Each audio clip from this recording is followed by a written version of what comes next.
My mother-in-law invited herself over for a sleepover and is furious that we said no. What are we, 13? What? We're doing slumber parties?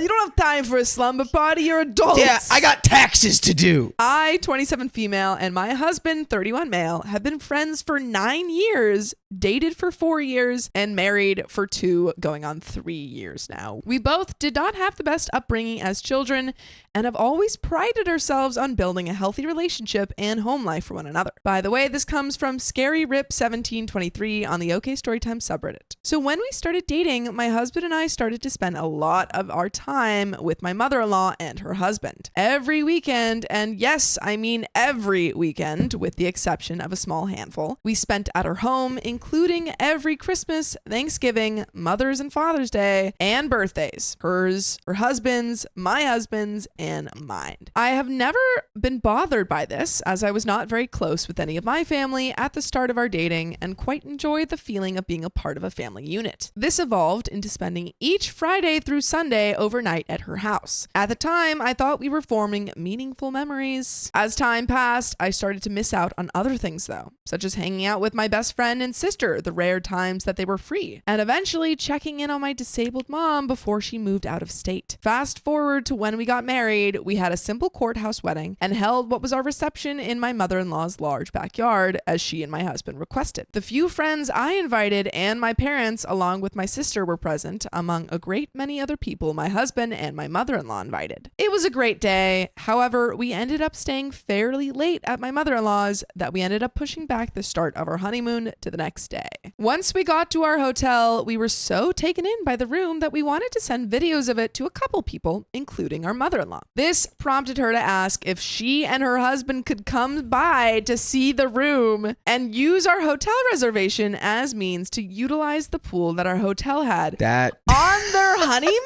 How are you gonna invite yourself to someone's honeymoon? On their honeymoon? Why do you even want to be on their honeymoon? Yeah. They're gonna be having the spicy sleep. They're like, I just want to make sure.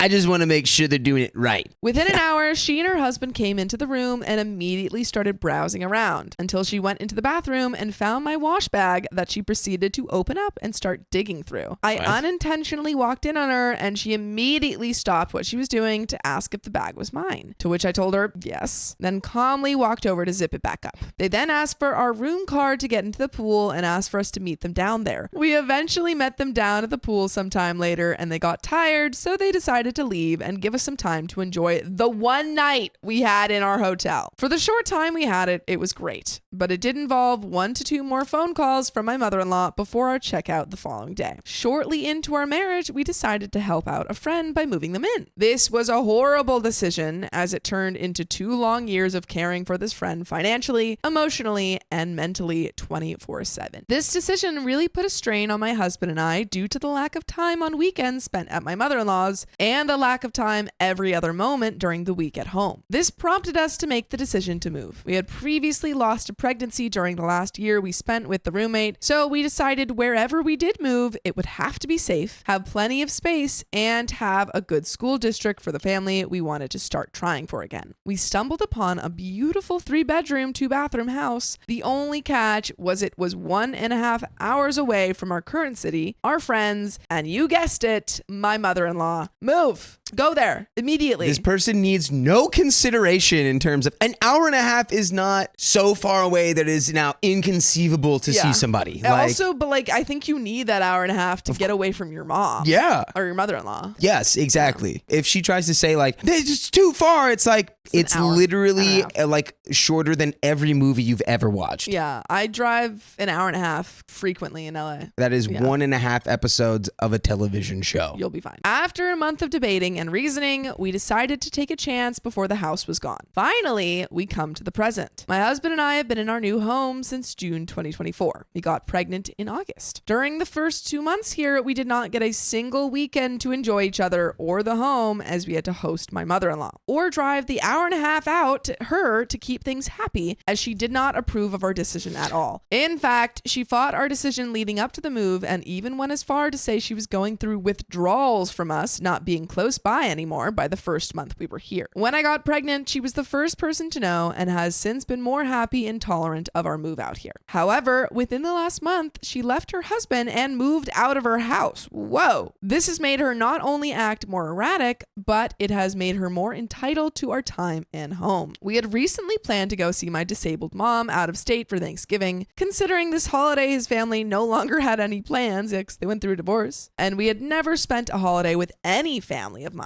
We had asked my mother-in-law if she could watch the dogs so that they didn't have to be in the car for 13 hours there and back within a matter of a couple days, especially because one dog is 15 and a half years old, wow, and the other is 2 years old with severe car anxiety. Because she was no longer in her husband's house, we offered our home up for her to stay during our trip to do so. A win-win for everyone. Or so we thought. I bet there's no way that she overstays her welcome. Never. This mother? No way. She then decided to invite herself over the weekend before our trip to sleep over, as that way she could discuss how we wanted her to watch the dogs. My husband and I, after having many conversations over the last year about setting healthy boundaries with her, decided that now would be the time to exercise that for the first time. She called him stating, "My bag is packed for this weekend and I'm all ready to stay the night." He politely responded, telling her, "We're actually really busy this weekend preparing for the trip. It would really work better if we just hung out for the day tomorrow. I don't think we'll have much time or energy for a sleepover." All right, so big moment for this guy. How is the mom going to respond here? She's going to say, "How dare you? I'm having withdrawals. I'm going to the hospital. I'm having a heart attack because you don't love me. You're trying to kick me out of your life." This brought out her usual reaction the few times he has ever told her no. She runs to guilt trip him with backhanded comments like, "I guess I'm not that important, but I'm doing you a favor," etc. Except this time it was more extreme, resulting in her flying off the handle, sobbing, and proceeding to hang up on him. This time it really upset him. My husband is very close with his mom. That's pretty evident. Well, I think that your husband is close to his mom because she's developed a toxic, codependent, guilt trip relationship with him. I think your husband is close to his mom because he's one of those backpack kids and she's got a leash on him. So when it is strained or she treats him in a negative way, he takes it very personally. He spent a portion of the night crying and questioning himself on if what he said was genuinely wrong. This is when I got upset. I never, ever interject myself into conflict, particularly when it is with my in-laws, as I have always viewed it as not my place. But I was reminded of a recent talk I had with my husband in which he told me that I should start being able to voice my discomforts and concerns to his family when they arise, as they have only ever provided me a safe space to be able to talk. At the time, it was something that made sense and we both believed. So I thought maybe it was a good time to exercise his suggestion, especially considering he just exercised mine by trying to set a boundary with his mom by saying no. So I messaged her saying that I was aware that it may not be my place, but I care deeply for her son and to see him hurt is upsetting, particularly in the rare case that he doesn't do what she wants because she always jumps to making him feel bad. I reminded her that he's a grown man and is not only allowed to say no,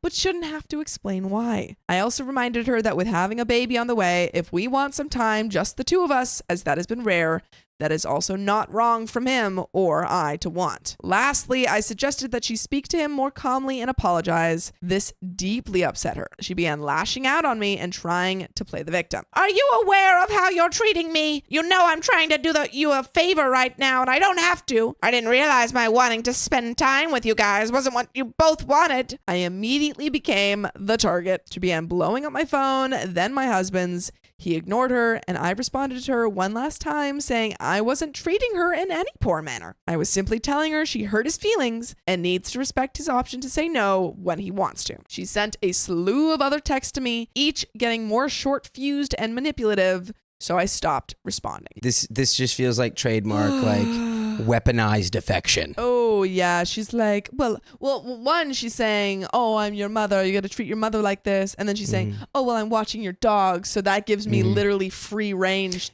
like to do whatever, or free reign to do whatever I want to do. I hate when people do that, where it's like, by the way, I'm doing you a favor, which I don't have to do. It's like, yeah, stupid. That's how favors work. That's how favors you work. do them because you're doing a favor. 10 minutes pass, then my sister-in-law, whom never speaks to me and hardly knows me, messages me on Facebook. Why are you being mean to my mom? You better check yourself before I check you. I don't care that you're pregnant. Oh my God. It's always about what you want. You control my brother, his money, and you moved him out to the middle of nowhere, an hour and a half away. You're so weird. You don't even work. You probably effed around with his best friend while he lived with you guys anyway. I think you kind of have to cut these people off. I don't think you need them as a presence in your life, especially when you're about to have a baby, being pregnant, trying to start a van. It's like, you don't want these people around your kid. Yeah, to think I wouldn't want them around mine. They have, say over how you parent, what you do with your kid. I feel like they're just gonna take every inch that they can get. My mother-in-law had called my sister-in-law, who lives all the way on the other side of the country, to explode and point the finger at me for a bunch of things that aren't even remotely true, but all are things that resemble complaints from my mother-in-law over the years. I have been working at the same job for 3 years, but my mother-in-law doesn't see it as real work because my husband makes more money. This is something she poked at me for the entire time. The accusation I cheated on my husband with our roommate also has stemmed from my mother-in-law's complaints about how the roommate and I were too close. She usually accused our roommate of having a crush on me. That accusation in particular was hurtful because I not only had seen what cheating did to my parents' marriage growing up, I had been cheated on in a previous engagement and it broke me. I have never, nor will I ever be the type to do something that I view as heartless to someone I care so deeply for. I'd also like to throw out there that my husband works from home, so he was there 24/7. There would have been no possible way for me to cheat, even if I wanted to. Also, when we told my mother-in-law that we were pregnant, we told her numerous times, do not tell anyone. This is our news to share.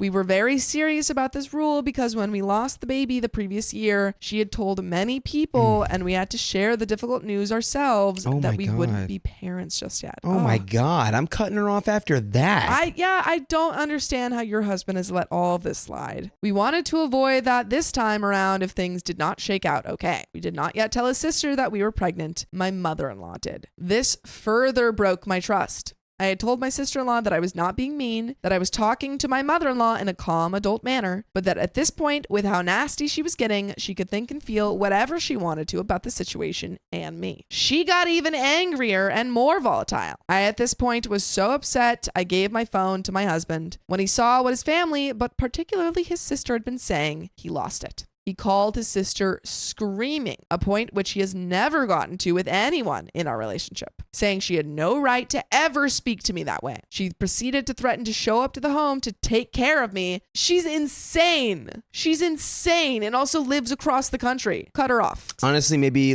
call somebody. Yeah. I would, if for threatening my pregnant wife, I'd be like, all right, sis, I'm going to try to ruin your life now. Yeah, you're done. Sorry. Bye. You've crossed the line. To which he responded with letting her know he would call the police. Yes. And that with this behavior, she will not be allowed around our child once it's born. This whole thing blew up into now a weeks-long fight. I blocked my sister-in-law on everything because aside from the abhorrent action to threaten me while I'm pregnant, my husband has told me plenty about her fabricating stories for her benefit and instigating physical altercations with people for whatever reason she could during her lifetime, usually to the point of landing her in juvie several times before she turned 18. My mother-in-law, however, whom I respected on a deeper level than my own family, decided to carry out her fight with me for about 3 more days. Each message and day getting worse. She accused me of stealing her son away and that I'm responsible for her losing him a second time in her life, and then basically said I was rich for expecting her to feel bad for me over what her daughter said after I attacked her. I tried to reason with her during these 3 days, reminding her several times that it was inappropriate to cause such stress to a high-risk pregnant woman. Yeah. At this point, just block her. Block her and call the police and say that you're being harassed. Yep. Especially with how long we waited for this baby. She just wanted to keep fighting. So I unfortunately came to the conclusion that I needed to block her. Thank you for taking my advice.